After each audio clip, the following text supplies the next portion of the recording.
Hello everyone, back with me again, Martiana Azzachra. I hope you don't get bored of me. I'm so sorry if you have to see my face again. Anyway, in this video I will be explaining about teaching and learning media that we as future educators can use to support children learning EFL. So in front of me there is my laptop screen because I have noted down 5 most memorable platform or learning media or teaching media that we can use. So these 5 are the most memorable for me. Anyway, big shout out, big thank yous, big appreciation to all of my lecturers who have given me this amazing material of teaching media. It's very amazing. I am so thankful for that. So big shout out, big appreciation, and big thank yous to Miss Tira, Miss Ika, and then Miss Ri for giving me this amazing material. So let's move on to these 5 teaching and learning media that we can use to support children learning EFL. So the first media or platform that I really like is Jamboard. So Jamboard is a Google collaborative application that serves as a board, of course, like the name itself, Jamboard. So Jamboard is basically an electronic or an e-board, which is really cool because I really like it a lot. We can use Jamboard for a lot of things. We can tell our students to put things there like sticky notes. We can tell them to draw things there. We can tell them to type things. We can use everything. We can put everything in Jamboard. For me personally, if I become a teacher later, I will use Jamboard as like a reflection session. So for example, in the end of the class, I will tell my students to write something or draw some things according to what they learned today. For example, if today they learn about animals, then I can tell them to draw their favorite animals or draw anything according to what they learned today. That's what I will be using for my reflection session, which is Jamboard. And the second teaching media that is the most memorable for me is Epic. So what is Epic? So Epic is a digital library. So Jamboard is a digital board. Epic is a digital library and e-reader for books and videos for children, more of which are added weekly. So we can use Epic as a library. We can teach students to students, or we can read some stories to students according to their age or according to their class. We can explore and assign books to students according to their needs. For example, if this week we will learn about animals, then we can search up some books that consist of things about animals, and then we can assign them to our students. And I have also noted that there is a read to me feature for students to listen to the book. So after we assign some books to students, there is a read to me feature. So if students click the read to me feature, they will be able to listen to the book.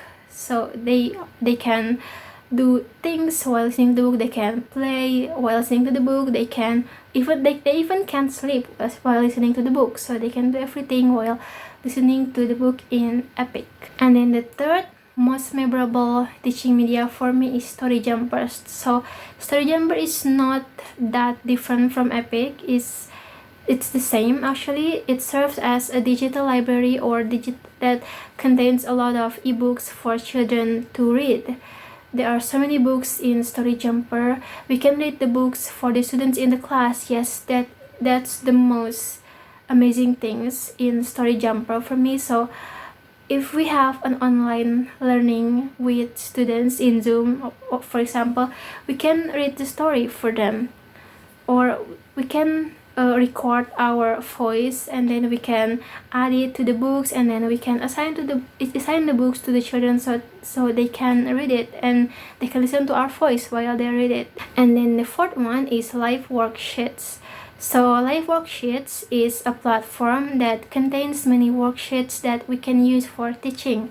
So for example, this Live Worksheet is very useful for me because, and for you as a future educator, because sometimes when you feel too sick or you feel too tired to make your own worksheets, you don't have to make it from scratch. You can just visit liveworksheets.com, and then you are provided with a lot of worksheets that you can use for teaching, and according to what you need. For example, in this week I am going to teach my children about animals, then we can type in the searching feature animals, and then they will give you a lot of worksheets about animals, like carnivore animals and then zoo animals, a lot of animals, and we can choose what you like and what you need for your teaching.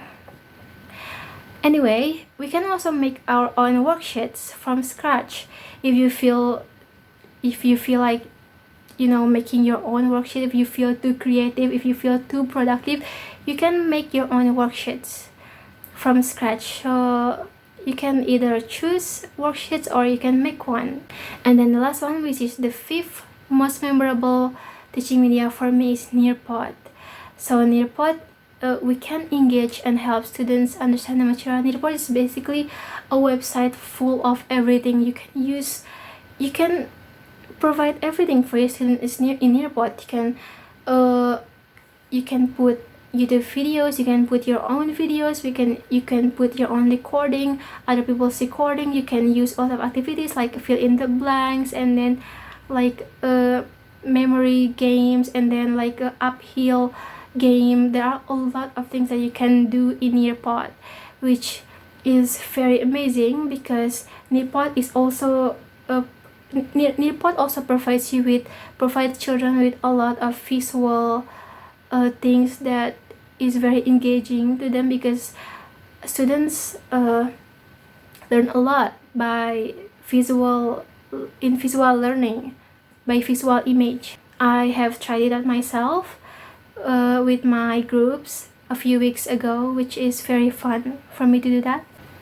Anyway, here I want to relate the concept of teaching media, of teaching in Nearpod, with the concept of scaffolding.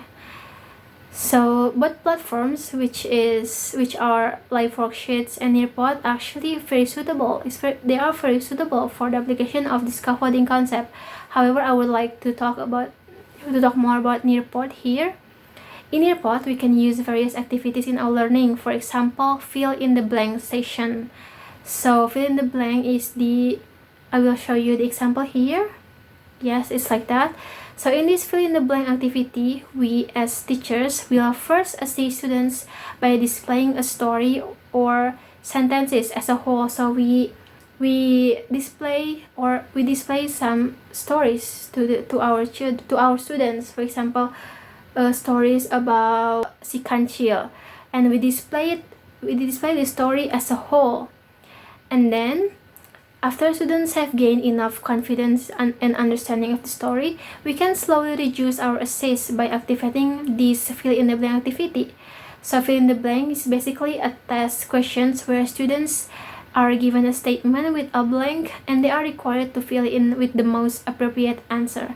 So in this context, the answer must match the story we provided earlier. So yeah, I think fill in the blank activities is the easiest method of the application of scaffolding in teaching.